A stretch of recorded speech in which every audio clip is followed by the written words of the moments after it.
Queridos hermanos, buenos días. Que la paz de Cristo reine en sus corazones. Hoy celebramos a San Pedro Crisólogo. Pedro Crisólogo, obispo de Ravenna y doctor de la Iglesia, se esmeró en la predicación y por eso lo llamaron Crisólogo, o sea, palabra de oro. Y en esa predicación siempre conservó un estilo sencillo, porque según él mismo afirma, hay que hablarle al pueblo en el lenguaje del pueblo.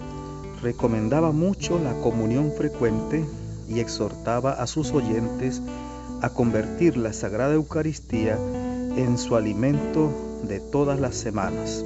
Murió el 30 de julio del año 451. San Pedro Crisólogo, Eucaristía, fíjese. La Eucaristía tiene que ser el centro de la vida de la comunidad parroquial, pero que tiene que ser el centro de la vida del fiel cristiano. Un cristiano sin Eucaristía es un cristiano que está débil, que no se alimenta, porque es que la Eucaristía es el alimento. Cristo mismo que viene a nosotros a alimentarnos, a fortalecernos. Él es el pan vivo que ha bajado del cielo. E imagínese usted, murió en el año 451, o sea que él murió hace 1550 años, más o menos. Y ya él recomendaba la comunión frecuente, recomendaba alimentarse al menos cada semana de la Eucaristía. Mire allá. Y en aquel momento qué difícil era acceder a la Eucaristía. Pero ahora la tenemos casi en la puerta de nuestra casa, porque hay templos por todos lados, hay Eucaristía en todos lados y demasiada gente, incluso viviendo en la costilla del templo, no asisten. Eucaristía, Cristo real y verdaderamente presente, pan vivo que ha bajado del cielo, Eucaristía. Nosotros vamos a escuchar hoy el texto del Evangelio, retomamos la lectura del Evangelio de Mateo y vamos a pedirle sí al Espíritu Santo que nos llene con su presencia, que seamos iluminados interiormente, que esta palabra se imprima en nuestro corazón, que la vivamos a plenitud. Amén. Mateo 13 del 54 al 58. En aquel tiempo Jesús llegó a su tierra y se puso a enseñar a la gente en la sinagoga, de tal forma que todos estaban asombrados y se preguntaban: ¿de dónde ha sacado esa sabiduría y esos poderes milagrosos? ¿Acaso no es este el hijo del carpintero? ¿No se llama María su madre, y no son sus hermanos Santiago, José, Simón y Judas? ¿Que no viven entre nosotros todas sus hermanas? ¿De dónde pues ha sacado todas estas cosas? Y se negaban a creer en él. Entonces Jesús les dijo: un profeta no es despreciado más que en su patria y en su casa. Y no hizo muchos milagros allí por la incredulidad de ellos. Palabra del Señor. Gloria a ti, Señor Jesús. Un texto que hace poco leímos, pero que es necesario volver a leer, releer, retomar, reflexionar, meditar nuevamente. Y descubrir cómo a veces nuestras propias miserias nos apartan de Jesús. Mire, Jesús está siempre buscándonos, siempre nos sale al paso, siempre viene hacia nosotros con sus brazos extendidos para cubrirnos de abrazos, para cubrirnos con el beso de Dios, sus manos extendidas para llenarnos de bendiciones.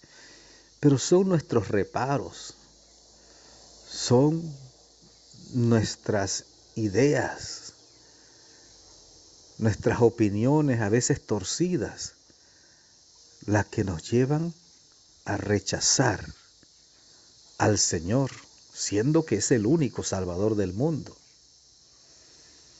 Fíjese que Jesús aquí va a su casa, diríamos, a su tierra, a su pueblo, y fue rechazado. Llegó allí con toda la fama por la cantidad de milagros que hacía. Por todos lados hacía milagros, sanaba enfermos, resucitaba muertos, multiplicaba los panes, hacía cantidad de milagros y llegó a su pueblo con la fama. Lo escucharon predicar y quedaron asombrados. Realmente predica con una gran sabiduría. Reconocían eso, sí. Y nunca rechazaron que no tuviera el poder para hacer milagros. Sin embargo, esos criterios miserables que a veces utilizamos hicieron que Jesús se fuera de su propio pueblo y que no pudiera hacer casi milagros allí precisamente por la incredulidad de la gente. Pero ¿quién se cree? ¿Quién se cree?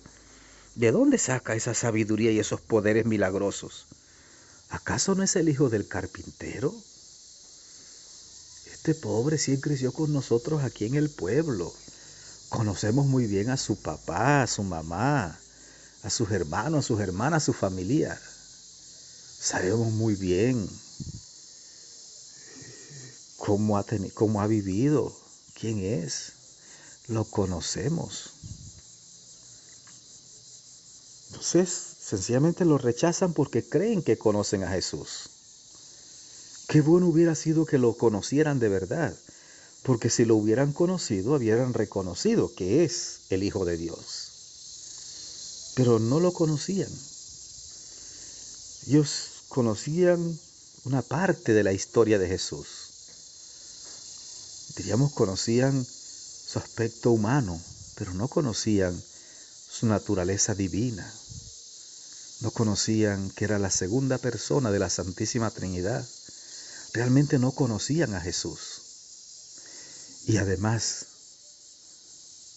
¿por qué lo juzgaban? No lo juzgaban porque fuera un charlatán, embaucador, mentiroso. No lo juzgaban porque de repente anunciara una cosa y no pudiera hacerlo. No lo juzgaban porque no tuviera poder o porque no tuviera sabiduría. No, y el texto dice que ellos reconocían la sabiduría y el poder para hacer milagros. Pero lo juzgaron y lo rechazaron porque si nosotros sabemos quién es el hijo del carpintero, es el hijo de María, aquí está sus parientes están aquí, lo conocemos, y lo rechazaron. ¿Quién perdió, querido hermano? ¿Quién perdió? ¿Jesús o ellos? Jesús seguramente sufrió mucho, porque a la gente que uno más quisiera ayudar es a su propia gente. Pero cuando uno se siente rechazado por su propia gente, eso hace que uno sufra mucho. Y esta gente se privó a sí misma de los beneficios de Dios, de las bendiciones de Dios. El poder de Dios es un poder que se manifiesta en el amor. Dios sigue amando. ¿Qué hizo Jesús? Pues se fue de su pueblo. Dijo, pues no rechazan a un profeta más que en su tierra y en su propia casa.